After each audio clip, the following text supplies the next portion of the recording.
Hi students, welcome to competitive brother online classes. Students, ఇప్పుడు దాకా మనం మన మన యొక్క పాలిటీ సబ్జెక్ట్లో మనము కాన్స్టిట్యూషన్ అసెంబ్లీ గురించి చెప్పుకున్నాము. దానికన్నా ముందు నేను మీకు కాన్స్టిట్యూషన్ అంటే ఇంట్రడక్షన్ గురించి చెప్పాను. దాని తర్వాత మనకి 1773 నుంచి 1947 వరకు మనకు జరిగినటువంటి యాక్ట్స్ అన్నిటిని కూడా నేను మీకు బ్రీఫ్గా ఎక్స్ప్లెనేషన్ అనేది చేయడం జరిగింది. దాని తర్వాత మనము షెడ్యూల్స్ కంప్లీట్ చేసాము. దాని తర్వాత మనము silent features of the Indian constitution కూడా కంప్లీట్ చేసేసుకోవడం అనేది జరిగింది. సో దాని తర్వాత ఇప్పుడు మనం నెక్స్ట్ చెప్పుకునే టాపిక్ ఏంటంటే ప్రియాంబుల్ అండి. ప్రవేశిక అని చెప్పి పిలుస్తారు.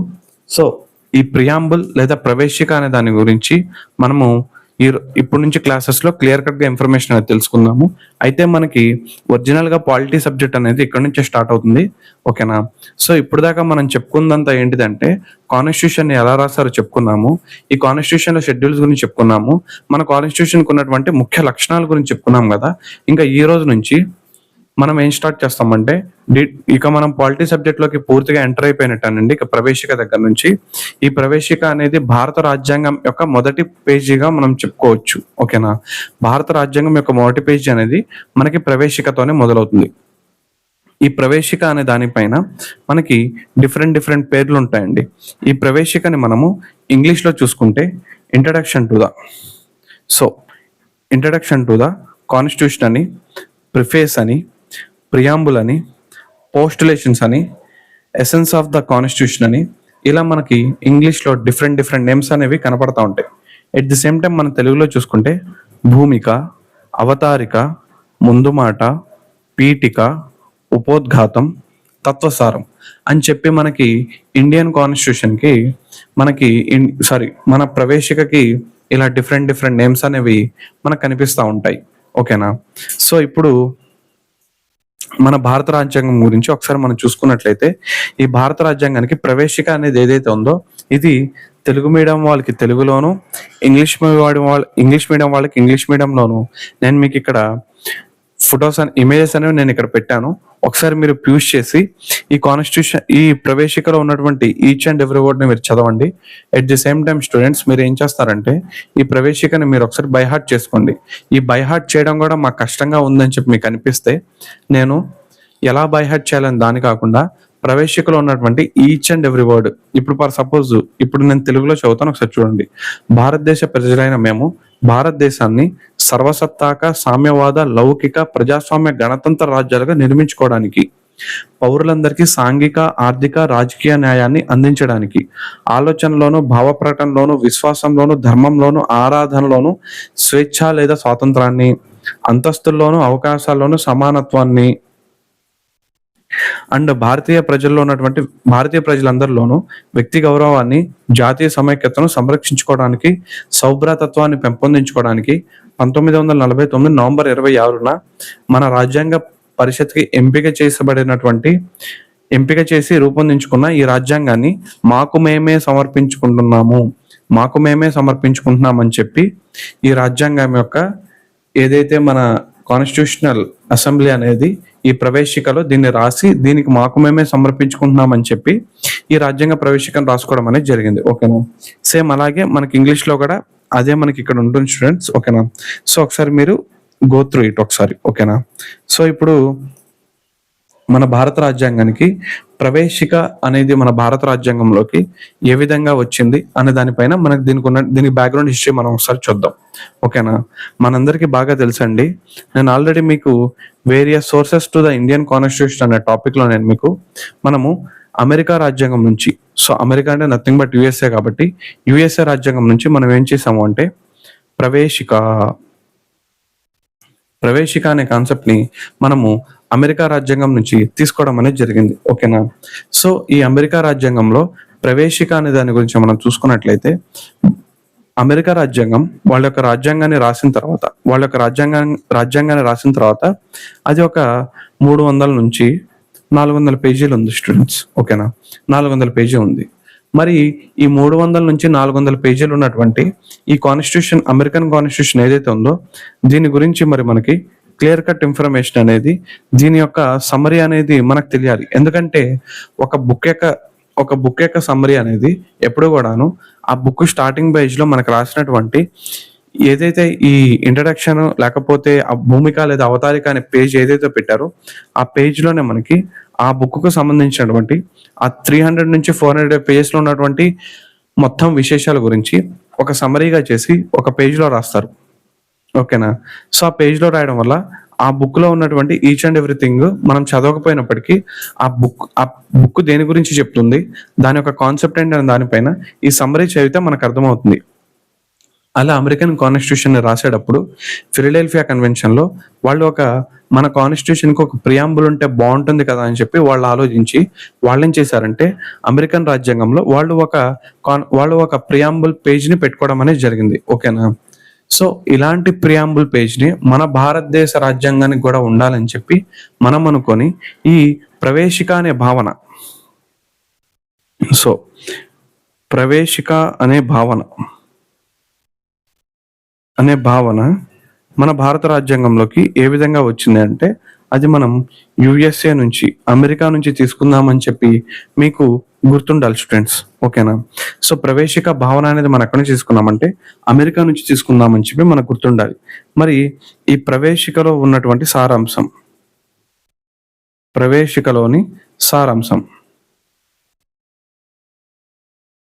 ప్రవేశికలో ఉన్నటువంటి సారాంశాన్ని కానీ మనం చూసుకున్నట్లయితే ఈ ప్రవేశికలో ఉన్న సారాంశానికి యుఎస్ఏతో ఎటువంటి సంబంధం లేదండి. మీరు మళ్ళీ యుఎస్ఏ అని చెప్పి పెట్టొద్దు. జస్ట్ ప్రవేశిక అనే భావాన్ని మాత్రమే ప్రవేశిక అనే థాట్ ని ప్రియాంబుల్ అనే థాట్ ని మాత్రం మనం యుఎస్ఏ నుంచి తీసుకున్నాం. కానీ ఆ ప్రవేశికలో ఉన్నటువంటి సారాంశం ఏదైతే ఉందో అది మనం యుఎస్ఏ నుంచి తీసుకోలేదండి. దీనికోసం మనం ఏం చేద్దామంటే ఒక బ్యాక్ స్టోరీలోకి వెళ్దాం. ఈ బ్యాక్ స్టోరీ ఏంటి అంటే మనకి 1946 డిసెంబర్ 13వ తారీఖున డిసెంబర్ 13th మనకేం జరిగిందంటే కాన్స్టిట్యూషన్ అసెంబ్లీ యొక్క ఫస్ట్ సెషన్ లో థర్డ్ డే మీటింగ్ అనేది స్టార్ట్ అయింది. ఇది మీకు ఆల్రెడీ కాన్స్టిట్యూషన్ అసెంబ్లీ మీరు క్లాస్ వింటే ఆ క్లాస్ లో మీకు అర్థమవుతుంది. ఓకేనా? సో డిసెంబర్ 13th మనకి ఏం జరిగిందంటే కాన్స్టిట్యూషన్ అసెంబ్లీ అనేది వర్క్ చేయడం థర్డ్ సెషన్ అనేది స్టార్ట్ అయింది.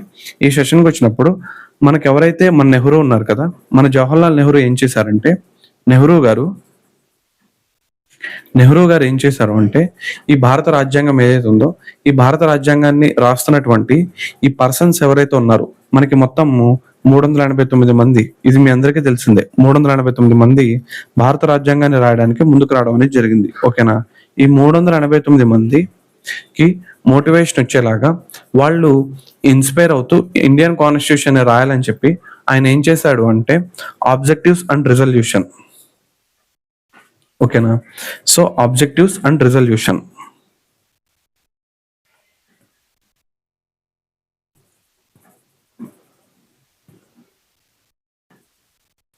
దీన్నే మనం తెలుగులో కానీ మనం చూసినట్లయితే ఆశయాలు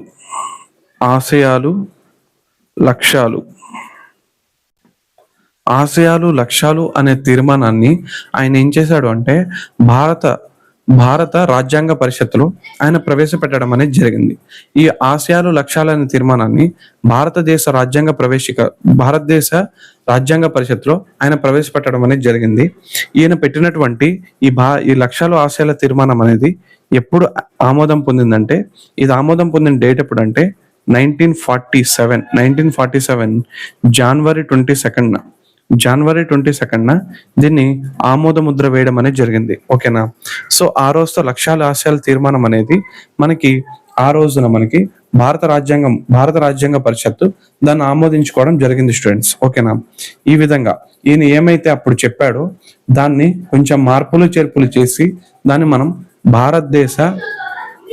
భారతదేశ రాజ్యాంగానికి ప్రవేశికలో మనం వాడుకున్నామన్న విషయం మీరు గుర్తుపెట్టుకోవాలి స్టూడెంట్స్. ఓకేనా? ఓకే, సో ఇక్కడ దాకా మీకు అర్థమైందని చెప్పి నేను అనుకుంటున్నాను. ఓకేనా? సో ఇక మనకి ఈ కాన్స్టిట్యూషనల్ ప్రియాంబుల్ రాజ్యాంగ ప్రవేశికలో ఉన్నటువంటి పదాల్ని మనం ఒకసారి చూద్దాం స్టూడెంట్స్. మనము రాజ్యాంగ ప్రవేశిక. ఓకేనా? సో మనకి రాజ్యాంగ ప్రవేశిక, ఈ రాజ్యాంగ ప్రవేశిక అనే దాన్ని కానీ మనం అబ్జర్వ్ చేస్తే మనకి ఇక్కడ 2 టైప్స్ ఉన్నాయి. ఇక్కడ దీంట్లో మనకి ఏమున్నాయి అంటే మనకి మన కాన్స్టిట్యూషన్ యొక్క నేచర్ చెప్తున్న స్టూడెంట్స్ ఇది ఫస్ట్. ఓకేనా? సో కాన్స్టిట్యూషన్ నేచర్,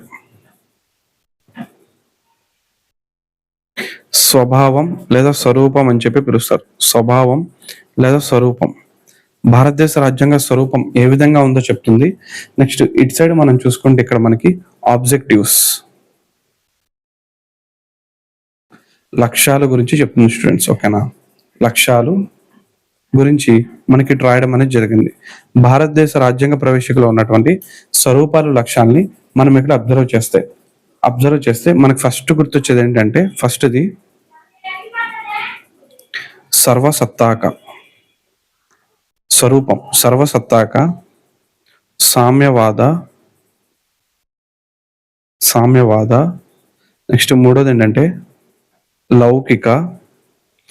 నాలుగోది కానీ మనం చూసుకున్నట్లయితే ప్రజాస్వామ్య. ఐదోది కానీ మనం చూసుకున్నట్లయితే గణతంత్రం. ఇవి భారతదేశం యొక్క ప్రవేశికలో మనకు పేర్కొన్నటువంటి భారత రాజ్యాంగం యొక్క లేదా భారతదేశం యొక్క స్వరూపం గురించి దీన్ని మనం చెప్తుంది. భారతదేశ స్వరూపం ఏంటంటే సర్వసత్తాక, సామ్యవాద, లౌకిక, ప్రజాస్వామ్య, గణతంత్ర రాజ్యం. అదే దీన్ని కానీ మనం ఇంగ్లీష్ లో చూసుకున్నట్లయితే sovereign, socialist, secular, next democratic, and గణతంత్ర అంటే రిపబ్లిక్. సో ఇవన్నీ కూడా మనకి ఏంటంటే నేచర్ ఆఫ్ ద కాన్స్టిట్యూషన్. మన కాన్స్టిట్యూషన్ నేచర్ ఏంటంటే సర్వసత్తాక, సామ్యవాద, లౌకిక, ప్రజాస్వామ్య, గణతంత్ర రాజ్యం అని చెప్పి ఇది మన ఇండియన్ కాన్స్టిట్యూషన్ యొక్క నేచర్ గురించి చెప్తుంది.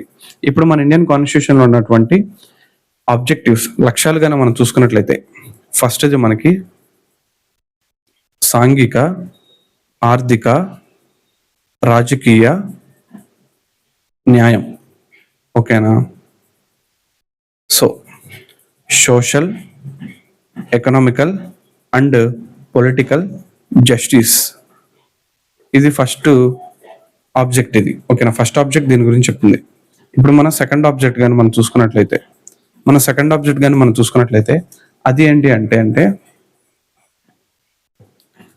సౌభ్రాతృత్వం.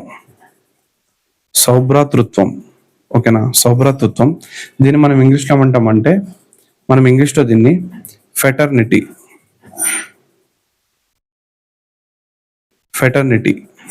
మనం చూసుకున్నట్లయితే. థర్డ్ది కానీ మనం చూసుకున్నట్లయితే స్వేచ్ఛ,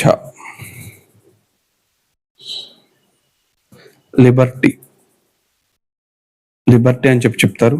నెక్స్ట్ ఫోర్త్ది కానీ మనం చూసుకున్నట్లయితే సమగ్రత. ఈ సమగ్రతని మనం ఏమంటామంటే ఇంటిగ్రిటీ అని చెప్తాం. నెక్స్ట్ ఫిఫ్త్ది ఏంటంటే సమానత్వం, ఈక్వాలిటీ. సో మన కాన్స్టిట్యూషన్, మన భారతదేశ రాజ్యాంగ ప్రవేశికలో పేర్కొన్నటువంటి మన భారతదేశం యొక్క స్వరూపము, మన భారతదేశ రాజ్యాంగం యొక్క లక్ష్యాల గురించి మనము ఈ పక్కన సైడ్ బై సైడ్ మనం అనేది రాసుకోవడం జరిగింది. ఓకేనా, అయితే దీంట్లో మీరు గుర్తుపెట్టుకోవాల్సింది ఏంటంటే ఏదైతే ఈ సోషలిస్ట్, నెక్స్ట్ సెక్యులర్ అని చెప్పి ఈ రెండు ఏవైతే ఉన్నాయో ఈ రెండు కూడా మనకి వన్స్ అపాన్ ఏ టైమ్ మన Indian constitution, commitments of Indian constitution, భారత రాజ్యాంగం అమల్లో వచ్చే టైంకి మనకి రెండు కాన్సెప్ట్స్ అనేవి మన ఇండియన్ కాన్స్టిట్యూషన్ లో లేవండి. వీటిని మనము 42nd కాన్స్టిట్యూషనల్ అమెండ్మెంట్ యాక్ట్ 1976లో ఈ రెండింటిని మనం యాడ్ చేసుకోవడం జరిగిందనే విషయం మీరు గుర్తుపెట్టుకోవాలి. ఇటుగానే మనం చూసుకున్నట్లయితే ఈ సమగ్రత అనే వర్డ్ కూడా మనకు ఒకప్పుడు లేదు. దీన్ని కూడా మనం ఏం చేసాము అంటే 42nd కాన్స్టిట్యూషనల్ అమెండ్మెంట్ యాక్ట్ 1976 ద్వారా మనం ఈ రెండింటిని యాడ్ చేసుకున్నాం అన్న విషయం మీరు గుర్తుపెట్టుకోవాలి స్టూడెంట్స్. ఓకేనా, సో సమగ్రత అనే వర్డ్ లేదు. ఇటు చూసుకుంటే మనకి సామ్యవాద, లౌకిక అనే పదాలు లేవు అనే విషయం మీరు గుర్తుపెట్టుకోవాలి. ఓకేనా, సో ఇంకా మనం నెక్స్ట్ లోకి వెళ్తే ఇంకా మనము మన కాన్స్టిట్యూషన్ లేకపోతే మన దేశం యొక్క స్వరూపాన్ని మనం తెలుసుకున్నాము. అట్ ది సేమ్ టైం మనం లక్ష్యాల గురించి మనం తెలుసుకున్నాము. అయితే రీసెంట్ గా రీసెంట్ గా మన ఇండియాలో ఏం జరిగిందంటే ఈ సామ్యవాద లౌకిక అనే పదాలని భారత రాజ్యాంగం నుంచి తొలగించాలని చెప్పి మనకి ఏదైతే బీజేపీకి బీజేపీ మాతృ సంస్థ అయినటువంటి ఆర్ఎస్ఎస్ మనకి చెప్పడం జరిగింది. ఓకేనా. సో ఇటీవల కాలంలో ఈ ప్రవేశిక అనేది మనకి కరెంట్ అఫైర్ లో బాగా కనిపిస్తుంది. దానికి కారణం ఏంటంటే ఈ సామ్యవాద లౌకిక అనే పదాలు, ఈ రెండిట్ల పదాలను కూడా మనం ఏం చేస్తున్నారంటే భారత రాజ్యాంగం నుంచి తొలగించమని చెప్పి చెప్తున్నారు. ఓకేనా. సో ఎందుకు తొలగించమంటున్నారు ఏంటి, ఫస్ట్ మనం ఏం చేయాలంటే ఈ పదాలకు ఉన్నటువంటి అర్థాన్ని అండ్ ఈ వర్డ్కి గల సమ్మరీని మనము తెలుసుకోవాలి. ఓకేనా. ఈ పదం యొక్క పూర్తి సారాంశాన్ని మనము తెలుసుకునే ప్రయత్నం చేద్దాము. ఓకేనా. సో ఇప్పుడు కానీ మనం కానీ చూసినట్లయితే ఫస్ట్ది మనకేంటిదంటే సర్వసత్తాక.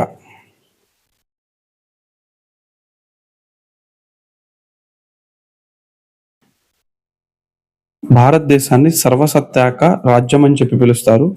అదే ఇంగ్లీష్ లో కానీ మనం దాన్ని చూసుకున్నట్లయితే సోవరిన్ అని చెప్పి పిలవడం జరుగుతుంది స్టూడెంట్స్. ఓకేనా. సో ఏంటి ఈ సర్వసత్తాక సోవరిన్ అంటే ఏంటో మనం చూద్దాం. మనకి యాక్చువల్గా ఈ వర్డ్ మన ఫస్ట్ టెర్మినాలజీ గురించి చూద్దాం. దీన్ని మనం ఎటమాలజీ అని చెప్పి పిలుస్తారు. ఓకేనా. సో దీని ఎటమాలజీ మనం చూస్తే మనకి సూపర్ ఆనస్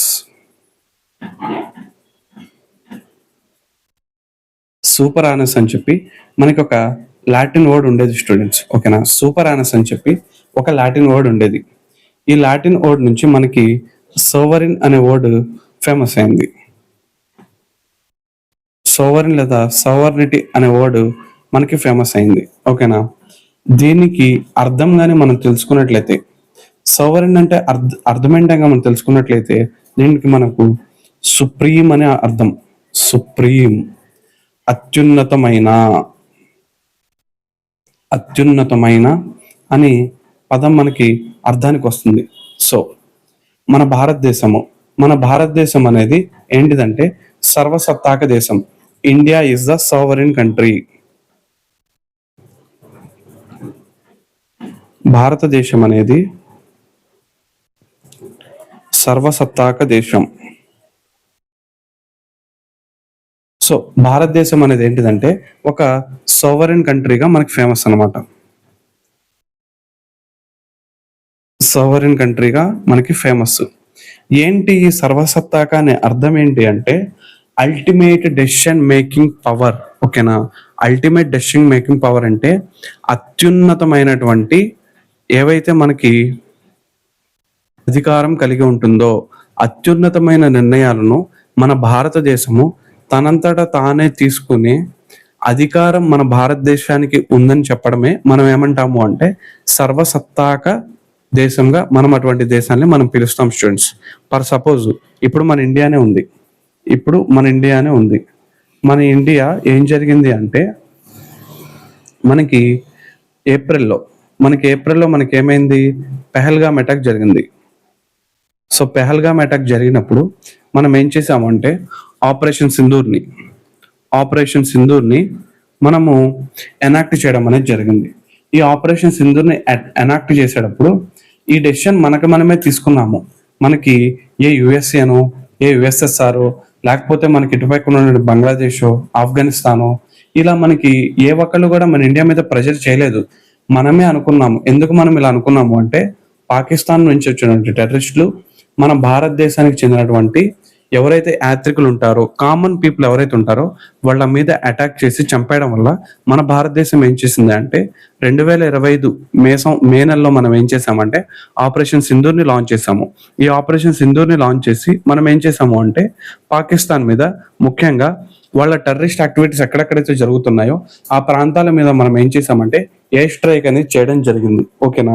సో ఇటువంటి అల్టిమేట్ డెసిషన్ తీసుకునే పవర్ అనేది మన భారతదేశానికి ఉండడం వల్ల మన భారతదేశాన్ని మనం ఏమంటున్నామంటే మనము సర్వసత్తాక దేశం లేదా సార్వభౌమాధికార దేశం అని కూడా పిలుస్తారు స్టూడెంట్స్. సార్వభౌమాధికార దేశం. సో దీన్ని మనం ఇంకోటి ఏమంటే సార్వభౌమాధికారం అని చెప్పి పిలుస్తాం అనమాట. సర్వసత్తాక అనే వర్డ్కి ఇంకో మీనింగ్ ఏంటంటే సార్వభౌమాధికార దేశంగా మనం పిలవడం అనేది జరుగుతుంది. ఓకేనా. సో ఇలా ఇండియా అనేది మనకి సావరెన్ కంట్రీగా చేంజ్ అయింది. మరి మన భారతదేశము సావరెన్ కంట్రీగా ఎప్పటి నుంచి చేంజ్ అయిందని చెప్పి మనల్ని క్వశ్చన్ అడుగుతారు. జనరల్ గా మన క్వశ్చన్స్ ఎలా అడుగుతారంటే 1947లో సావరెన్ కంట్రీగా మారిందంటారు, 1949లో సావరెన్ కంట్రీగా మారిందంటారు, కాదు 1950 నుంచి సావరెన్ కంట్రీగా మారిందంటారు, కాదు 1952 నుంచి సావరెన్ కంట్రీగా మారిందంటారు. ఇక్కడ మీరు అబ్జర్వ్ చేస్తే 1947లో మన భారతదేశానికి స్వతంత్రం వచ్చింది, 1949లో మన రాజ్యాంగం అనేది రాయడం పూర్తయింది, 1950 సంవత్సరంలో మన భారతదేశ రాజ్యాంగం అనేది అమల్లోకి వచ్చింది, 1952 నుంచి మనకి పార్లమెంట్ అనేది పనిచేయడం స్టార్ట్ అయింది.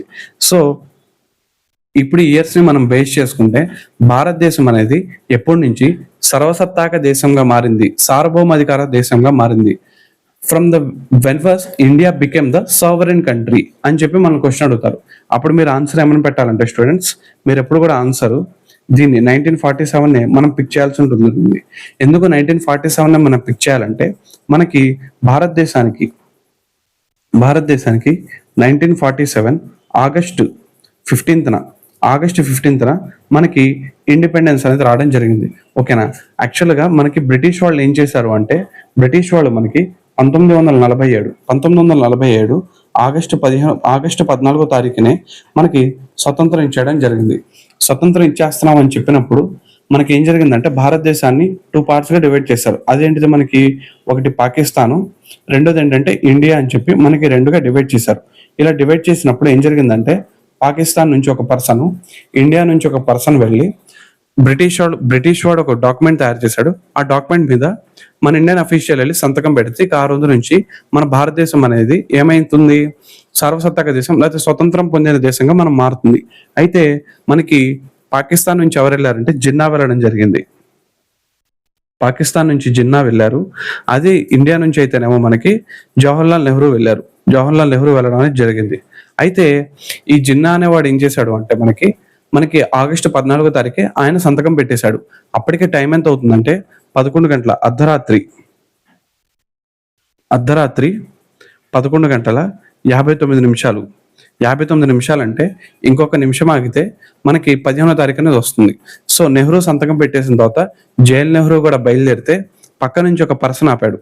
ఆ పర్సన్ పేరేంటంటే మనం చూసుకున్నట్లయితే అతని పేరేంటంటే చాగ్లా అనే పర్సన్ ఆపి, ఒక్క నిమిషం ఆగు, ఎందుకు కంగారు పడతావు నువ్వు, ప్రతిదానికి కంగారు పడకు, కొంచెం ఓర్చుకో, నువ్వు ఇంకొక రోజు ఆగితే మనం 15వ తారీఖులోకి ఎంటర్ అవుతాము. 15 చాలా మంచి ముహూర్తం అంట. ఆల్రెడీ మా జ్యోతిష్యుడికి నేను ఫోన్ చేశాను. 14వ తారీఖు వద్దు, 15వ తారీఖు సంతకం చేయండి, భారతదేశం అభివృద్ధి అనేది జెట్ స్పీడ్ లో పరిగెడుతుందని చెప్పాడు. నువ్వు కొంచెం వెయిట్ చేయని చెప్పంగానే నెహ్రూ మనకి 15వ తారీఖులో సంతకం చేశాడు. సంతకాలు చేసినప్పుడు ఏమని చెప్పాడంటే, ప్రపంచమంతా పడుకున్న టైంలో భారతదేశము స్వతంత్ర ఊపిరిలు పీల్చుకుంటుందని చెప్పి మనకి నెహ్రూ చెప్పడం అనేది జరిగింది. సో ఈ విధంగా మనకి 1947 ఆగస్టు 15న మన భారతదేశం అనేది ఏ దేశంగా మారిందంటే సర్వసత్తాక లేకపోతే సార్వభౌమాధికార దేశంగా మారింది.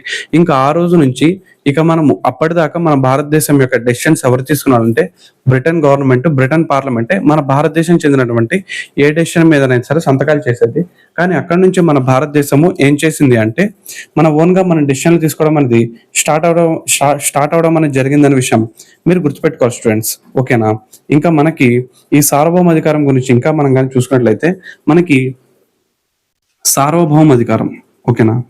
సో ఈ సార్వభౌమాధికారం ఏదైతే ఉందో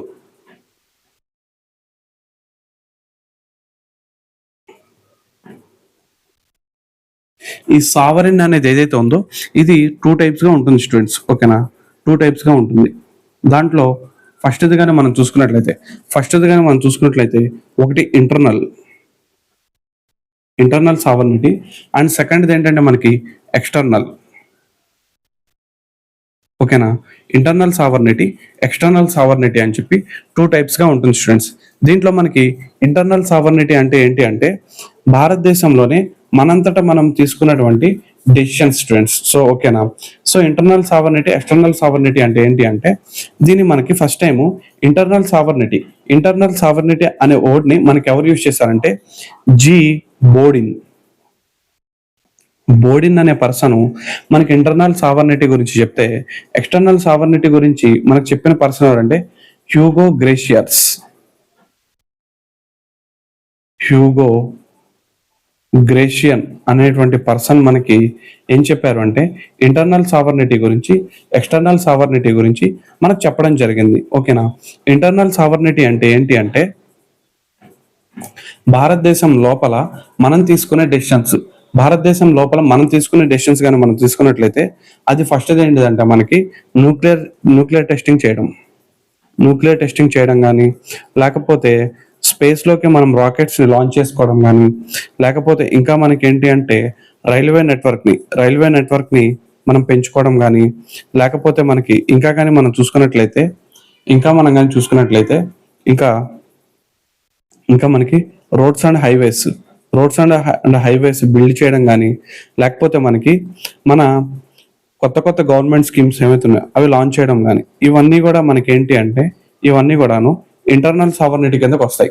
ఇప్పుడు భారతదేశం న్యూక్లియర్ టెస్ట్ చేయాలనుకుంటుంది, న్యూక్లియర్ బాంబులు తయారు చేయాలనుకుంటుంది, లేకపోతే న్యూక్లియర్ పవర్ ప్లాంట్స్ని ఏర్పాటు చేసి ఎలక్ట్రిసిటీ జనరేట్ చేయాలనుకుంటుంది. ఇలా జనరేట్ చేయాలనుకుంటున్నప్పుడు, ఇలాంటి టెస్టులు చేసేటప్పుడు మనం ఏ కంట్రీ పర్మిషన్ అనేది మనం తీసుకోవాల్సిన అవసరం లేదు. ఎట్ ది సేమ్ టైం మన స్పేస్ కూడా అంతే. మన స్పేస్లోకి రాకెట్ని లాంచ్ చేసేటప్పుడు మనము ఏ కంట్రీ యొక్క పర్మిషన్ మనం తీసుకోవట్లేదు. కానీ మనం తీసుకునే పర్మిషన్స్ ఏంటంటే మనము ఏదైనా ఒక కక్షలోకి మనము శాటిలైట్ ని పంపించేటప్పుడు కానీ, లేకపోతే రాకెట్ లాంచ్ చేసేటప్పుడు కానీ మనము అదర్ కంట్రీస్ కి మనం చెప్తాము, పలానా కంట్రీ మేము రాకెట్ లాంచ్ అనేది చేస్తున్నాము, ఆ టైంలో మీకు సంబంధించిన రాకెట్స్ కానీ, లేకపోతే మనము శాటిలైట్ ని డిప్లాయ్ చేసేటప్పుడు అక్కడ ఉన్నటువంటి వేరే కంట్రీ శాటిలైట్స్ కి ఇబ్బంది కలగకుండా ఉండడానికి మనం దాని గురించి మనం పర్మిషన్ అనేది తీసుకుంటాం. కానీ రాకెట్ ని లాంచ్ చేస్తున్నాం అని చెప్పి మనం ఏ కంట్రీ నుంచి మనం పర్మిషన్ తీసుకోమండి. ఎట్ ది సేమ్ టైం మనము శాటిలైట్ ని డిప్లాయ్ చేసేటప్పుడు జస్ట్ వేరే శాటిలైట్స్కి ఏమైనా కొలిజన్ అవ్వకుండా మనము వాళ్ళ దగ్గర నుంచి ఇన్ఫర్మేషన్ తీసుకుంటాం. కానీ మనము రాకెట్ ని లాంచ్ చేసేటప్పుడు కానీ, రాకపోతే మనము ఏదైతే శాటిలైట్ ఉందో ఈ శాటిలైట్ ని మనం ఆర్బిట్ లో ఇంజెక్ట్ చేసేటప్పుడు కానీ మనం ఏ దేశం యొక్క పర్మిషన్ మనం అడగాల్సిన అవసరం లేదు. మన స్వతంత్రంగా దాన్ని మనం తీసుకుంటున్నాము. నెక్స్ట్ మనము రైల్వే నెట్వర్క్ ని మనము డెవలప్ అనేది చేసుకుంటున్నాము. ఒకప్పుడు మనకి ట్రైన్స్ అనేవి ఎలాంటి ట్రైన్స్ ఉన్నాయి, స్టీమ్ ఇంజన్స్ ఉండేవి. దాని నుంచి మనము ఏం చేసాం, మనం మళ్ళీ ఇంజన్స్ వాడాము, డీజిల్ ఇంజన్స్ వాడాము. దాని తర్వాత మనం ఇప్పుడు ఎలక్ట్రిక్, ఇప్పుడు అది కాస్త మనకి అప్డేట్ అయ్యి వందే భారత్ లాంటి ఇప్పుడు చాలా ట్రైన్స్ లో మనకి చాలా రెవల్యూషన్ అని వచ్చింది. ఈ రెవల్యూషన్ కూడా మనం ఓన్ గానే మనం చేసుకున్నాం. కానీ మనం ఏ కంట్రీ పర్మిషన్ తో మనం తీసుకోలేదు. అండ్ రోడ్ నెట్వర్క్ కానీ, లేకపోతే స్కీమ్ ఇంప్లిమెంటేషన్ చేసుకోవడం కానీ, ఇవన్నీ కూడా ఏమైనా వస్తాయంటే మన ఇంటర్నల్ సావర్నిటీ కిందకు వస్తాయి. ఈ ఇంటర్నల్ సావర్నిటీని మన భారతదేశానికి ఉంది. మనం ఏం చేయాలన్నా సరే మనం ఇంటర్నల్ గా కానీ, ఎక్స్టర్నల్ గా కానీ మనకు అన్ని powers, ultimate decision making power మన భారతదేశానికి మాత్రమే ఉందని చెప్పి ఇవన్నీ కూడా మనకి ఇంటర్నల్ సావర్నిటీకి మనకి ఎగ్జాంపుల్ గా వస్తాయి స్టూడెంట్. ఓకేనా. ఇప్పుడు మనం ఎక్స్టర్నల్ సావర్నిటీకి చూసుకుందాం. ఎక్స్టర్నల్ సావర్నిటీకి కానీ మనం చూసుకున్నట్లయితే మనం ఎక్స్టర్నల్ సావర్నిటీలో భాగంగా మనము G20 కూటమిలో జాయిన్ అవ్వడం కానీ, లేకపోతే మనము క్వాడ్ కూటమిలోకి జాయిన్ అవ్వడం కానీ, లేకపోతే మనము బిమ్స్టిక్ అని చెప్పి దాంట్లో జాయిన్ అవ్వడం కానీ, లేకపోతే మనము ఇంకా కానీ చూసుకున్నట్లయితే ఇంకా మనకి ఏముంటాయండి, బ్రిక్స్ లో జాయిన్ అవ్వడం కానీ, బ్రిక్స్ లో మనం ఒక పార్ట్ అవ్వడము, లేకపోతే షాంఘై కోఆపరేషన్ ఆర్గనైజేషన్ స్కో అని చెప్పి పిలుస్తారు, SCO సమావేశాలు అంటారు, దీంట్లో మనం జాయిన్ అవ్వడం కానీ, ఇవన్నీ అంటే external. At the same time మనము UNO జాయిన్ అవ్వడం కానీ, సో ఇలాంటివి మనకి కొన్ని. నెక్స్ట్ మనకి కాప్ సమావేశాలకు మనం అటెండ్ అవ్వడం కానీ, ఇవన్నీ కూడా మన ఏంటి అంటే ఎక్స్టర్నల్ సావర్నిటీ. అంటే నువ్వు G20 దేశాల్లో జాయిన్ అవ్వాలనుకున్నప్పుడు నువ్వు జాయిన్ అయిపోవడమే, అంతేగాని అమెరికా నిన్ను భయపెడుతున్నాను, లేకపోతే రష్యా నిన్ను తిడుతున్నాను, నువ్వు G20లో జాయిన్ అవ్వకుండా ఆగిపోకూడదు.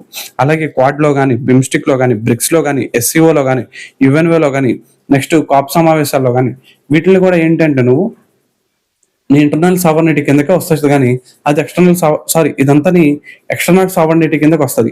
అంటే దీంట్లో జాయిన్ అవ్వడం లేకపోతే వెనక్కి వచ్చేయడం అనేది అది నీ పర్సనల్ అనమాట. అంతేగాని నేను ఏ దేశం కూడా నేను కంట్రోల్ చేయట్లేదు. ఇదే మనకు ఉన్నటువంటి సావరిన్. మీకు ఇంకో ఎగ్జాంపుల్ చెప్తాను స్టూడెంట్స్. మనము S-400 అని చెప్పి ఒక మిజైల్ డిఫెన్స్ సిస్టమ్ అవుతుంది. ఇది మనం ఎక్కడి నుంచి తీసుకున్నాం, రష్యా నుంచి తీసుకున్నాం. ఓకేనా. అయితే రష్యా నుంచి తీసుకునేటప్పుడు మనకి మనకి ఏదైతే మనకి అమెరికా ఉందో, అమెరికా ఏం చెప్పిందంటే మీరు S-400 తీసుకోవడానికి వీలు లేదని చెప్పి వాళ్ళు చెప్పినా కూడాను మనం వాళ్ళ మాటలనేం పట్టించుకోకుండా మనం ఏం చేసాము అంటే రష్యా దగ్గర నుంచి మనం S-400 డిఫెన్స్ సిస్టమ్ ని మనం కొనుగోలు చేసాం. ఎట్ ది సేమ్ టైం మనము రఫేల్ రఫేల్ యుద్ధ విమానాలను కొనుగోలు చేసేటప్పుడు కూడా మనకి అదర్ కంట్రీస్ నుంచి మనకి ఏమొచ్చినాయంటే కొన్ని డేంజర్ కాల్స్ అనేవి వచ్చినాయి. అవన్నీ కూడా మనం పట్టించుకోకుండా 36 రఫేల్ యుద్ధ విమానాలు మనము ఇండియన్ ఇండియన్ నేవీకి ఇండియన్ ఆర్మీకి ఇచ్చాము. ఇప్పుడు మనము ఇంకొక 26 మనం ఆర్డర్ చేసాము. అవి ఇండియన్ నేవీకి మనం ఇవ్వడం అనేది జరుగుతుంది. ఇవన్నీ కూడా ఏంటంటే మనకి ఎక్స్టర్నల్ సావర్నిటీకి, ఇంటర్నల్ సావర్నిటీకి ఇవన్నీ ఎగ్జాంపుల్స్ గానే వస్తాయి. ఇవన్నీ ఎక్స్టర్నల్ సావర్నిటీకి మనకి ఎగ్జాంపుల్స్ గా వస్తాయి. ఓకేనా? సో ఒక దేశం అనేది సార్వభౌమాధికార దేశంగా ఎప్పుడు మారుతుందంటే అది అంతర్గతంగా కానీ బహిర్గతంగా కానీ, ఓకేనా? సో అంతర్గతంగా కానీ బహిర్గతంగా కానీ సార్వభౌమాధికారాన్ని కలిగి ఉంటే అటువంటి దేశాలను ఏమని పిలుస్తారంటే మనము సార్వభౌమాధికారం కలిగినటువంటి దేశంగా పిలుస్తారు. ఓకేనా? మరి మన భారతదేశంలో కానీ మనం చూసుకున్నట్లయితే మన భారతదేశంలో సంపూర్ణ సార్వభౌమాధికారం మన భారతదేశానికి ఉంది. సంపూర్ణ సార్వభౌమాధికారం అధికారం మన భారతదేశానికి ఉంది. మనకు ఉన్నటువంటి అధికారాన్ని ఎవరు కూడా తగ్గించలేరు, ఎవరు కూడా దీన్ని డిక్రీజ్ అనేది చేయలేరు, ఎవరు కూడా దీన్ని ఇన్ఫ్లుయెన్స్ అనేది చేయలేరు. ఎందుకంటే మనకు నచ్చి మనము సార్వభౌమాధికార దేశంగా మనం మారుతున్నాము. మనకు నచ్చింది కాబట్టి మనం యుఎన్ఓలోకి జాయిన్ అయ్యాము. మనకు నచ్చింది కాబట్టి మనం కామన్వెల్త్ కూటమిలోకి జాయిన్ అయ్యాము. భారతదేశం అఫీషియల్ గా ఏ సంవత్సరం యుఎన్ఓలో జాయిన్ అయిందంటే 1950లో మనం యుఎన్ఓలో జాయిన్ అయ్యాము. నెక్స్ట్ 1949లో మనము కామన్వెల్త్ కూటమిలో భాగంగా జాయిన్ అయ్యాము. అయితే మనకి కామన్వెల్త్ కూటమి అంటే ఏంటి అంటే ఏదైతే Britain once upon a time తన కాలనీస్ ని తమ యొక్క ఏదైతే పరిపాలన ఉందో తమ యొక్క పరిపాలన ప్రపంచ దేశంలో అన్నిటిపైన ఇది పరిపాలన చేసింది. ఇలా చేసినప్పుడు వలస పాలన అంటారు స్టూడెంట్స్.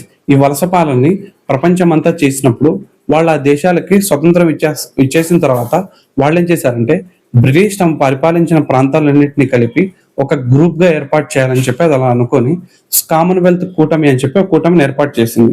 దీంట్లో జాయిన్ అవ్వచ్చు లేదా జాయిన్ అవ్వకపోవచ్చు. అలా అన్ని దేశాలు ఏం చేశాయంటే కామన్వెల్త్ కంట్రీస్ గా జాయిన్ అవ్వడం అనేది జరిగింది. 50కి పైగా దేశాలు ఈ కామన్వెల్త్ కూటమిలో భాగంగా ఉన్నాయనే విషయం మీరు గుర్తుపెట్టుకోవాలి స్టూడెంట్స్. ఓకేనా? దీని తర్వాత ఇది సార్వభౌమాధికారం యొక్క ముఖ్య ఉద్దేశం స్టూడెంట్స్. ఓకేనా? సో ఇలా మనకి సార్వభౌమాధికారము సావర్నిటీ పవర్ అనేది మనం ఈ విధంగా మనము యూజ్ చేసుకోవడం అనేది జరుగుతుంది. ఓకేనా? సో మీ అందరికీ కూడాను ఈ సార్వభౌమాధికారం, సర్వసత్తాక రాజ్యము, సావరిన్ అనే వర్డ్ పైన మీకు క్లారిటీ వచ్చిందని చెప్పి నేను అనుకుంటున్నాను. ఇంకా మనకి చూసుకున్నట్లయితే మన భారతదేశానికి రాజ్యాంగాన్ని రాసినటువంటి ఏదైతే మనకి ఇది ఉంది కదా, ఇది రాజ్యాంగ పరిషత్తు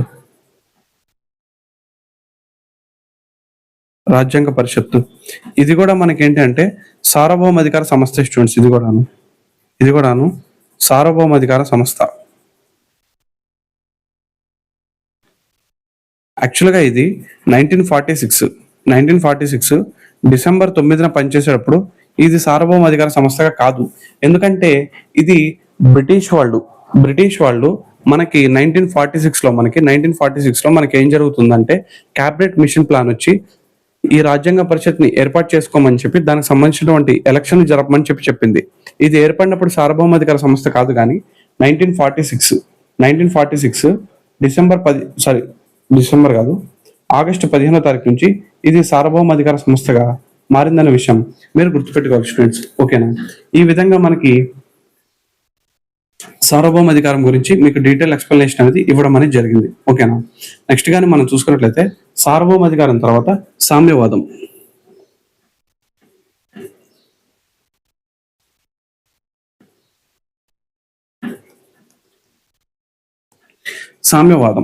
సామ్యవాదం గురించి కానీ మనం తెలుసుకున్నట్లయితే ఇంకా సామ్యవాదం దీన్నే మనం ఇంగ్లీష్లో ఏమని పిలుస్తున్నామంటే సోషలిస్టిక్ అని చెప్పి పిలుస్తాం.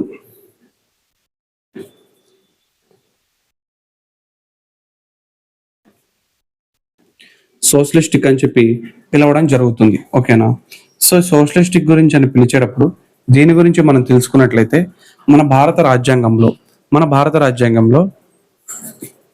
ఎక్కడా కూడా మన ఇండియన్ కాన్స్టిట్యూషన్ని 1950 నుంచి మనం అమల్లోకి చేసుకున్నాము. అప్పుడు మనకి ఈ సామ్యవాదం అనే పదము మన భారత రాజ్యాంగంలో కనపడదు స్టూడెంట్స్. ఓకేనా?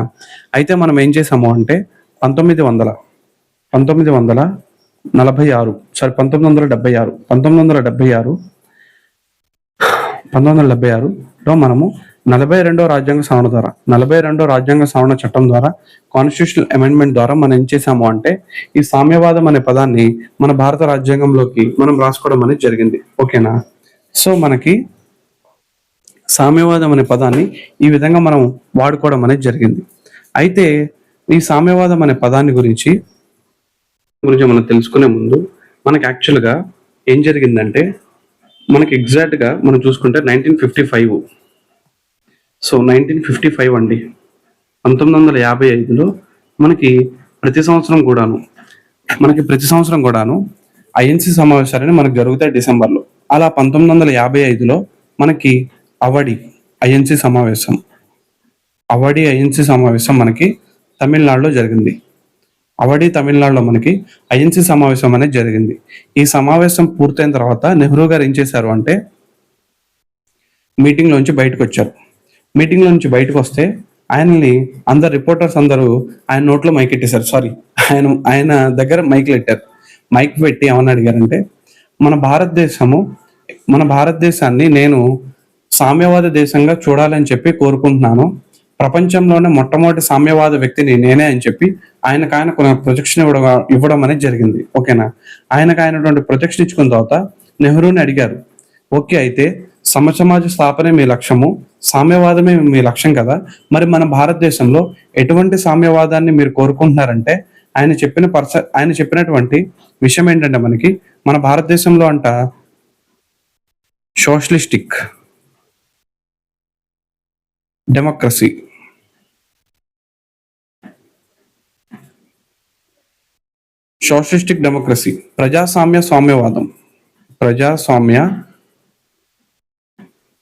సామ్యవాదం ఉండాలని చెప్పి ఆయన ఒక పదం చెప్పేసి ఆయన నెమ్మదిగా ఫ్లైట్ ఎక్కి ఆయన వెళ్ళిపోయాడు. సో జనాలందరూ బుర్రగొక్కుంటున్నారు, ఈయన సామ్యవాదం అని చెప్పాడు. అసలు సామ్యవాదం అంటే ఏంటో ఫస్ట్ మనం తెలుసుకోవాలి అని చెప్పి వీళ్ళందరికీ ఒక డౌట్ వచ్చింది. సో ఈ సామ్యవాదానికి ఇంకో పేరు ఏంటంటే నెహ్రూ సామ్యవాదం అని చెప్పి పిలుస్తారు. సోషలిస్టిక్ డెమోక్రటిక్ నే ఇంకోటి అని పిలుస్తారంటే నెహ్రూ డెమోక్రసీ అని చెప్పి పిలుస్తారు. నెహ్రూ సోషలిజం అని చెప్పి పిలుస్తారు. ఓకేనా? అందరికి ఒక నిమిషం బుర్ర పనిచేయలేదు. డెమోక్రటిక్ సోషలిజం అని చెప్పి ఆయన వెళ్ళిపోయాడు. సామ్యవాదం అని చెప్పాడు. అసలు సామ్యవాదం అంటే ఏంటి అని చెప్పి మనకు తెలియాలి. అయితే మనకు తెలియాలంటే మన భారతదేశంలో ఈ సామ్యవాదం అనేది 2 అంశాల కలయిక. ఓకేనా? ఇది 2 అంశాలు దీంట్లో దాగి ఉన్నాయి. అవి ఏంటి అంటే ఒకటి మనం చూసుకున్నట్లయితే ఫెబియన్ సామ్యవాదం లేదా దీన్నే మనం ఏమంటాం అంటే గాంధీ సామ్యవాదం. ఇంకోటి ఏంటి అంటే కార్ల్ మార్క్స్ ఎవరైతే ఉన్నారో ఈ కార్ల్ మార్క్స్ యొక్క సామ్యవాదం. ఈ ఫెబియన్ సామ్యవాదం లేదా గాంధీ సామ్యవాదం అనేది 80% ఉంటే కార్ల్ మార్క్స్ సామ్యవాదం అనేది 20% ఉంది. అసలు ఈ ఫెబియన్ ఏం చెప్పాడు, ఈ గాంధీ ఏం చెప్పాడు, ఈ మార్క్స్ ఏం చెప్పాడు అని చెప్పి వీళ్ళందరూ కలిసి మన అశోక్ నగర్ మార్కెట్లోను లేకపోతే మన ఎంవిపి కాలనీలో మార్కెట్లోను అలా మన జిల్లా హెడ్ క్వార్టర్స్ లో ఉన్నటువంటి బుక్ షాప్లన్నీ తిరిగేసి మార్క్స్ సామ్యవాదం ఆయన బుక్ ఒకటి కొన్నారు, ఫెబియన్ సామ్యవాదం మీద బుక్ కొన్నారు, గాంధీ సామ్యవాదం మీద ఒక బుక్ కొన్నారు. ఈ 3 బుక్లు కొని వీళ్ళు చదవడం స్టార్ట్ చేశారు. సో వీళ్ళు చదవడం స్టార్ట్ చేసినప్పుడు వీళ్ళు ఫస్ట్ ఫెబియన్ స్టోరీ ఏంటో తెలుసుకున్నారు. ఓకేనా? సో ఫెబియన్ స్టోరీ ఏంటని చెప్పి వీళ్ళు తెలుసుకున్నారు. మనకి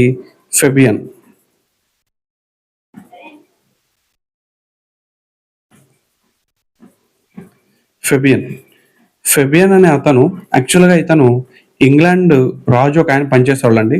ఇంగ్లాండ్ రాజు ఒక ఆయన ఉండేవాడు. ఆయన పేరేంటంటే హనీబాల్ అని చెప్పి ఒక పర్సన్ ఉండేవాడు. ఈ హనీబాల్ దగ్గర ఏదైతే ఈ పర్సన్స్ ఉన్నారు, ఈ ఫెబియన్ ఉన్నాడు, ఈ ఫెబియన్ ఈ హనీబాల్ దగ్గర మినిస్టర్గా పనిచేసేవాడు.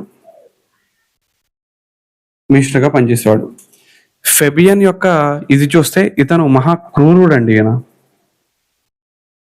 సో క్రూరుడు, చాలా దారుణమైనటువంటి పర్సన్ వీడు. ఎవడైనా సరే ఇతను విధించేటువంటి చాలా క్రూయల్ పర్సన్, అయినా చాలా క్రూరంగా ఉండేవాడు అంటే ఈయన క్రూరంగా ఉండేవాడు. ఓకేనా. ఎవరైనా సరే తప్పు చేస్తే ఈయన చాలా భయంకరమైన శిక్షలు విధించేవాడు. ఈయన జడ్జిమెంట్ ఇచ్చేటప్పుడు ఆ నేరస్తుడు కానీ ఈయన కళ్ళల్లో ఒక 2 సెకండ్లు చూస్తే వీడిని తీసుకెళ్లి ఊరి తీసేయమనేవాడు.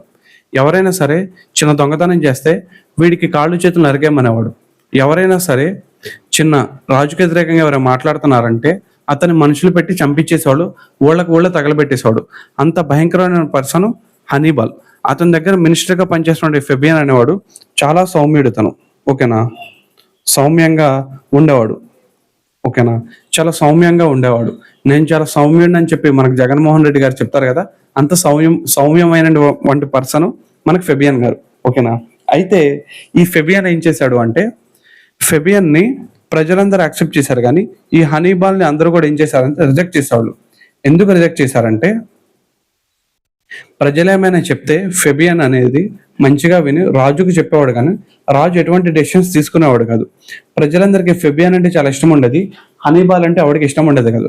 దాంతో ఒకరోజు ప్రజలందరూ కలిసి ఏం చేశారంటే, ఈ హనీబాల్ని చంపేద్దాము, మన ఫెబియన్ని మన రాజుగా చేసుకుందాము, ఫెబియన్ మనకు రాజు అయితే మనకు అసలు ఎటువంటి బాధలు ఉండవు అని చెప్పి వీళ్ళందరూ ఫిక్స్ అయ్యి ఫెబియన్ దగ్గరికి వెళ్ళి, ఫెబియన్ అన్న, మేము ఒక పని చేద్దాం అనుకుంటున్నాము, ఈ హనీబాల్ని చంపేసి మేము రాజుని చేసుకుందాం అనుకుంటున్నాము, దానికి మీరు మీ యొక్క డెసిషన్ చెప్పండి అని అడిగితే ఫెబియన్ ఏం చెప్పాడు అంటే, హనీబాల్ని మీరు చంపడం అనేది కరెక్ట్ కాదు, హనీబాల్ కూడా మనలాంటి మనిషే, వాడికి కూడా ఒక హృదయం ఉంటుంది, ఆ హృదయానికి ఒక స్పందన ఉంటుంది, ఆ స్పందన వచ్చిన రోజు మీ బాధలన్నింటినీ అర్థం చేసుకొని అతను ఖచ్చితంగా మీ ప్రాబ్లమ్స్ని సాల్వ్ చేస్తాడు.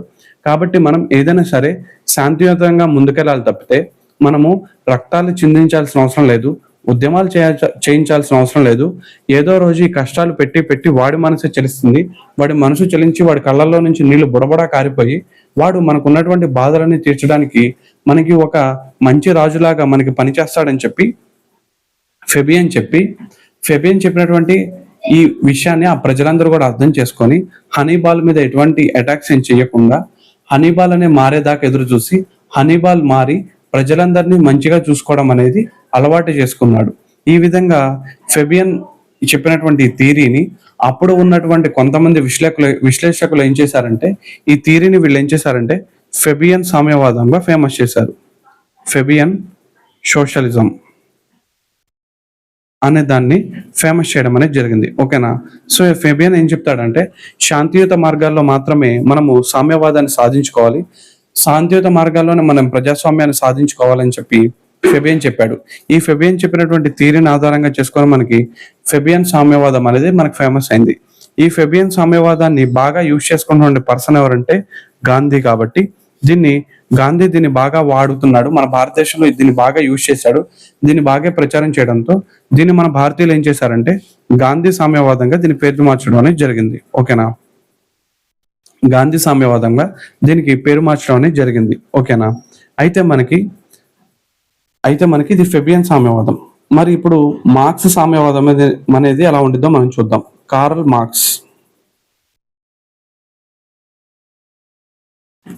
కార్ల్ మార్క్స్ ఇతను జర్మనీకి చెందినటువంటి పర్సన్. ఈయన రాసినటువంటి బుక్స్ కానీ మనం చూసినట్లయితే అది ఏంటంటే దాస్ క్యాపిటా అని చెప్పే బుక్ రాశాడు. దాస్ క్యాపిటా అనే బుక్ రాశాడు. నెక్స్ట్ ఈయన రాసినటువంటి ఇంకో బుక్ కానీ మనం చూసుకున్నట్లయితే ఆ ఇంకో బుక్ కానీ మేనిఫెస్టో.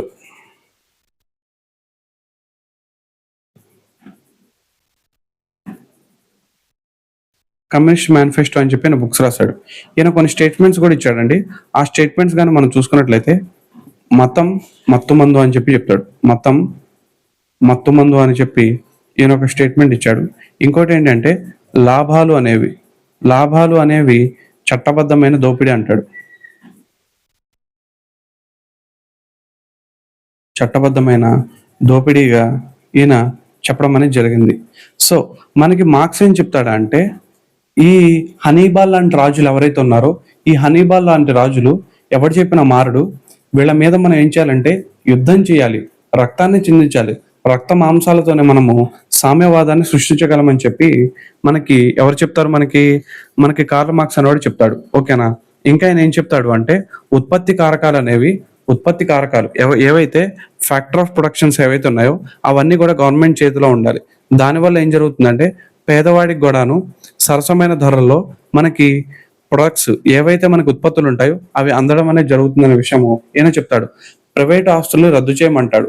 ప్రైవేట్ ఆస్తుల్ని రద్దు చేసి దేశమంతా కూడా ఎవరి గుప్పెట్లో ఉండాలి? గవర్నమెంట్ గుప్పెట్లో ఉంటే ఎవరైతే ఈ పెట్టుబడిదారి ఆర్థిక విధానాల్ని అవలంబించే పర్సన్స్ ఉంటారో, ఎవరైతే ఈ క్యాపిటలిస్టిక్ మైండ్ సెట్ ఉన్నటువంటి పీపుల్ ఉంటారో వాళ్ళందరినీ కూడాను ప్రభుత్వం కంట్రోల్ చేయడం వల్ల ప్రపంచవ్యాప్తంగా సామ్యవాదం అనేది ఇంప్లిమెంట్ చేయడం వల్ల ప్రపంచంలో ఉన్నటువంటి ప్రతి ఒక్క పర్సన్ కి గవర్నమెంట్ యొక్క ఆర్థిక ఫలాలు అనేవి అందుతూ ఉంటాయని చెప్తాడు. ఈ ఫైనాన్షియల్ ఫ్రూట్స్ ఏవైతే ఉంటాయో ఇవి పాపులేషన్ అందరికి అవైలబుల్ గా ఉంటాయని చెప్పి మనకి కార్ల్ మార్క్స్ అనేది చెప్పడం జరుగుతుంది. ఈయన దాస్ క్యాపిటల్, కమ్యూనిస్ట్ మేనిఫెస్టో లాంటి చాలా భయంకరమైన పుస్తకాలు రాస్తాడు. ఈయన జర్మనీకి చెందినటువంటి వన్ ఆఫ్ ద ఫిలాసఫర్ అన్నమాట. యాక్చువల్ గా ఈయన చెప్పినటువంటి సామ్యవాదం అనేది ఇది ఏదైతే సోషలిజం లేదా కమ్యూనిజం అనేది ఏవైతే ఉంటాయో ఈ సోషలిజం, కమ్యూనిజం అనేవి మనకి బుక్స్ లో చదవడానికి బాగుంటాయి, కానీ రియాలిటీలో అవి అంత బాగా ఎఫెక్టివ్ గా వర్క్ చేయవు అనమాట. ఎందుకంటే రియాలిటీలో మనకి పెట్టుబడిదారుడు అనేటువంటి వాడు ఎప్పటికీ కింగ్ గా మనకు కనబడతాడు. పెట్టుబడిదారి దేశాలు ఏవైతే ఉన్నాయో, ఏవైతే క్యాపిటలిస్టిక్ కంట్రీస్ ఉన్నాయో అవి డెవలప్మెంట్ అనేవి జరుగుతూ ఉంటాయి. అయితే మన భారతదేశంలో నెహ్రూ తాను I'm the biggest socialist in the world అని చెప్పి ఆయన ప్రొజెక్ట్ చేసుకుంటాడు. నేను ప్రపంచంలోనే అతిపెద్ద సామ్యవాదిని అని చెప్పి ఆయన చెప్తాడు. అందువల్ల ఆయన ఏం చెప్పాడు అంటే భారతదేశంలో డెమోక్రటిక్ సోషలిజం లేదా సోషలిస్టిక్ డెమోక్రటిక్ సామ్యవాదం ఉందని చెప్తాడు. ఈ సామ్యవాదం అనేది మనం ఇందాకే చెప్పుకున్నాము. అది ఏంటి అంటే కార్ల్ మార్క్స్ సామ్యవాదము, అట్ ది సేమ్ టైం మనకు ఫెబియన్ సామ్యవాదము లేదా గాంధీ సామ్యవాదం యొక్క సమ్మేళనం అని చెప్పాము. ఓకేనా? సో దీని ప్రకారం ఏంటంటే దీని ఒక 80%, దీని ఒక 20% మనం యూజ్ చేసుకుంటున్నాము. ఈ సామ్యవాదం అనే పదాన్ని యూజ్ చేసుకొని మన భారతదేశంలో మనం ఏం చేసామంటే జాతీయకరణ, నేషనలైజేషన్ ప్రాసెస్ అనేది మనం స్టార్ట్ చేయడం జరిగింది. మనం నేషనలైజేషన్ ప్రాసెస్ లో భాగంగా మనం ఫస్ట్ ఆర్బీఐని 1949లో మనం జాతీయం చేసాము. 1955లో మనము ఎస్బీఐని జాతీయం చేసుకున్నాము. దాని తర్వాత మనకి టాటా ఎయిర్లైన్స్ ని 1952లో మనం జాతీయం చేసుకున్నాము. మనం రైల్వేస్ ని జాతీయం చేసుకున్నాము. ఇలా మనకి ఏం జరిగిందంటే మన భారతదేశంలో ఉన్నటువంటి చాలా వరకు పిఎస్యూస్, పబ్లిక్ సెక్టర్ యూనిట్స్ ఏవైతే ఉన్నాయో అవన్నీ ఏర్పడడానికి కారణమైనటువంటి మాట ఏంటంటే మన భారత రాజ్యాంగంలో మనం యూజ్ చేసినటువంటి సోషలిస్ట్ అని చెప్పి ఒక వర్డ్ అనమాట. ఓకేనా? అయితే ఈ సామ్యవాదానికి ఈ సామ్యవాదం అనే వర్డ్ ని మన భారత రాజ్యాంగంలో యూజ్ చేసినప్పటికీ ఇప్పటికీ కూడాను ప్రజెంట్ మనం చూసుకుంటే మనకి 1991లో వచ్చేసరికి మనకేమైందంటే మన భారతదేశంలో ఎకనామిక్ రిఫార్మ్స్ అనేవి స్టార్ట్ అయ్యాయి. ఈ ఎకనామిక్ రిఫార్మ్స్ లో భాగంగా మనకి ఏం జరిగిందంటే స్లోగా మన భారతదేశం కూడా క్యాపిటలిస్టిక్ కంట్రీగా మారిపోయింది. ఇప్పుడు మన భారతదేశం ఏంటిదంటే క్యాపిటలిస్టిక్ కంట్రీ. అయితే ఈ క్యాపిటలిస్టిక్ కంట్రీ ఎప్పుడైతే మనకి పెట్టుబడిదారి ఆర్థిక వ్యవస్థ అనేది ఏర్పడిందో ఆటోమేటిక్ గా సామ్యవాదానికి ఉన్నటువంటి ఏదైతే మనకి సోషలిస్టిక్ ప్యాటర్న్ ఏదైతే ఉందో దానికి మనకి పెద్ద దెబ్బ తగిలిందని మనం చెప్పుకోవచ్చు. దాంతో మనకి ఏమంటారంటే 1991 ఎకనామిక్ రిఫార్మ్స్ తర్వాత మన భారతదేశంలో పెట్టుబడిదారి ఆర్థిక విధానానికి మనం ఎక్కువగా ఇంట్రెస్ట్ చూపిస్తున్నాము. పెట్టుబడిదారి ఆర్థిక విధానానికి మనం ఎక్కువ ఇంట్రెస్ట్ చూపించడం వల్ల మనం ఇంకా ఎందుకు ఈ సోషలిస్టిక్ అనే వర్డ్ ని మనం ఇంకా ఎందుకు మన భారత రాజ్యాంగంలోకి మనం కంటిన్యూ చేస్తున్నాము, దీన్ని తీసేయవచ్చు కదా, దీన్ని తొలగించేవచ్చు కదా అని చెప్పి మన భారతదేశంలో చాలా మంది ఏం చేశారంటే కోర్టుకు వెళ్ళడం అనేది జరిగింది. అలా కోర్టుకు వెళ్ళినటువంటి కేసులు కానీ మనం చూసినట్లయితే Excel Wears versus union of India కేసు, దీంట్లోను next DS Nakara versus union of India కేసు. ఓకేనా? దీని తర్వాత మనకి common cause versus union of India కేసు. ఈ 3 కేసుల్లోనూ సుప్రీంకోర్టు ఏమని తీర్పు చెప్పింది అంటే సామ్యవాదం అనే పదము భారత రాజ్యాంగంలో ఉండడం తప్పేమీ కాదు. ఇన్ కేస్ సామ్యవాదం అనే పదాన్ని కానీ తీసేస్తే ఇప్పుడు మన భారతదేశంలో అమలవుతున్నటువంటి ఏవైతే స్కీమ్స్ ఉన్నాయో, ఏవైతే ప్రభుత్వ పథకాలు ఉన్నాయో, ఏవైతే మనకి డిబిటీ స్కీమ్స్ ఉన్నాయో వీటిని వీళ్ళు తర్వాత ఇంక ఇంప్లిమెంట్ చేయరు. కనీసం ఆ పదం ఏదైతే ఉందో, ఆ సామ్యవాదం అనే పదం ఏదైతే ఉందో అది గుర్తు తెచ్చుకొని అయినా సరే ఈ అధికారంలో ఉన్నటువంటి ఏదైతే ప్రభుత్వాలు ఉన్నాయో ఈ ప్రభుత్వాలు ఆ ఓట్ని బేస్ చేసుకునే మనకి ఏం చేస్తున్నాయి అంటే మనకి ఈ సంక్షేమ పథకాలు అనేవి, సోషల్ వెల్ఫేర్ స్కీమ్స్ అనేవి ఇంప్లిమెంట్ చేస్తున్నారని చెప్పి వీళ్ళు చెప్తున్నారు. ఓకేనా? సో ఇప్పుడు ఇక్కడ మనకి కార్లు సామ్యవాదం ఒక 20%, గాంధీ సామ్యవాదం అనేది ఒక 80%.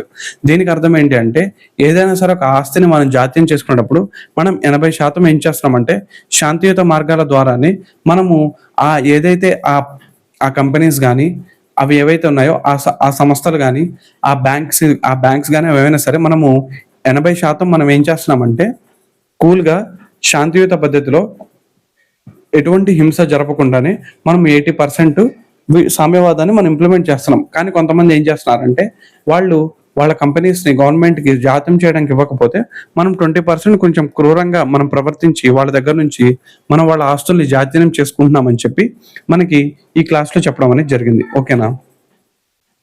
ఇండియాలో కమ్యూనిజం లేదు, కానీ సామ్యవాదం లేదు. కానీ మన దేశంలో ఎటువంటిది ఉందంటే మన భారతదేశం యొక్క ఆర్థిక వ్యవస్థ అనేది ఎటువంటి ఆర్థిక వ్యవస్థ అంటే మంది మిక్స్డ్ ఎకానమీ అని చెప్పి పిలుస్తారు, మిశ్రమ ఆర్థిక వ్యవస్థ అని చెప్పి పిలుస్తారు.